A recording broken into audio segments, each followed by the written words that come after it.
When it comes to finances, you and your significant other must be on the same page. It's never too late to map out a financial game plan that works for you. Our great friend of the show, money expert J.B. Bryant, is back with some helpful tips.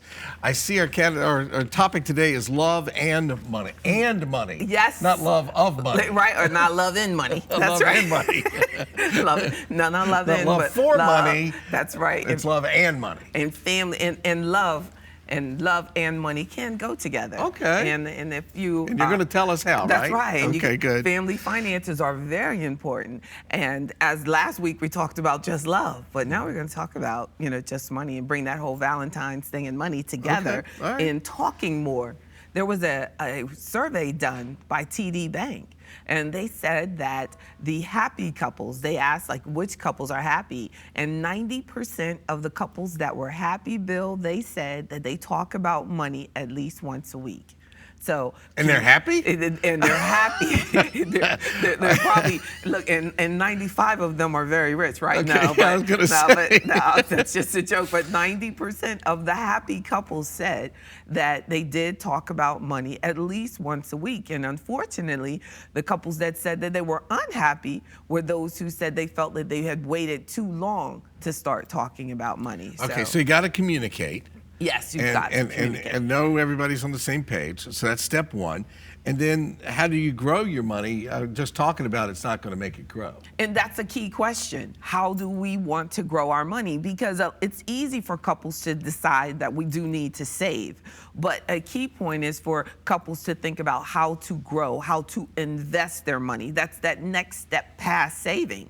Because too often couples agree that we need to take care and protect and make sure that we have what we have, but it's very important for them to start thinking about retirement and how we're going to grow the money so that we have a comfortable retirement together. So they need to agree on what type of investment options they're comfortable with and what is the risk tolerance for them individually and what is their risk tolerance together as a couple. So just saving it together is not enough. Then everybody's got to be on the same page. What's the next? You can't say one person say, well, we got to save for a vacation in Hawaii, and the other one say, I got to save for retirement or for the college fund for the kids. So true. Some people will probably be convinced that a good plan is to take that trip, and the other, the spouse might say, some people no. sitting right next to you think it's a good idea. I think a trip is we were married, right? And I would say, well, I'm going to marry Bill, you because you got money, good, so good. You and I can get along fine. I just use yours. And I have a lot of love for you.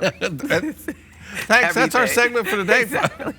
Everything. All right. So let's talk about progress and financial progress. What does that mean? And then that is when we decide that we need to sit down and look at our financial statements, look at your IRAs, look at your work retirement plans, look at your insurance policies, and make sure that each of you know about these things. I've seen some really sad things happen to people over my career where the spouse dies and they don't realize that during their illness the mortgage wasn't being paid. So there's no excuse. We need to talk and make sure that we both understand what's going on in the household and what insurance policies, who are the beneficiary on the insurance policies, and talk about these things. How often? Well, at least once a quarter, you should be sitting down and talking about all of your financial statements, looking at the bank statements too, and looking at everything together. Sounds like you're setting up a marriage corporation here. Yes. So, this is a perfect marriage that we're making right here on this show this morning. This is a financially I didn't know we'd set our goals that high. All right, so let's talk about independence, because you got to have some independence in here, right? Well, it depends on what works for the couple. There may be couples that say that we keep all of our money separately, but the challenge there will be that if you don't want to have any commingling of the money, making sure that there's no one keeping secrets about what they're spending their money on. You don't want any surprises to come up, and that would lead to an unhappy couple. So individuality is important, but you have to realize that as a couple, what you do with your money does impact your partner. So those things are very important to look at. We're back to step one, which is communicate again.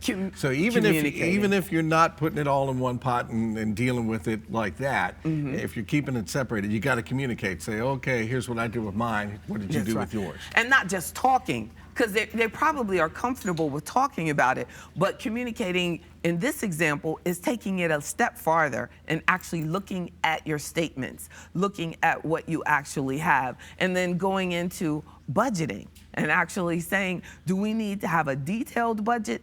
Or do we need to just summarize where we're spending our money? But the more detailed you can be about where your money is going, where your investments are, how everything is set up, the happier the couple will be financially. Definitely. Okay, I think we just did it. I think we got We have a structured perfect it. situation. Yes. I want to thank our friend JB. Love, actually. And folks, if you like listening to this kind of great advice, her money seminars have become so popular, she's moved to a new location. JB offers free money seminars at the Coliseum. No, it's not that big yet. Every Wednesday at noon, on select Saturday mornings at 10 a.m. at their new office, 3900 Wisteria Parkway, Suite 300 in Richmond. Pre-registration is required before we actually move it to the Coliseum. Visit us online at WTVR.com/VTM.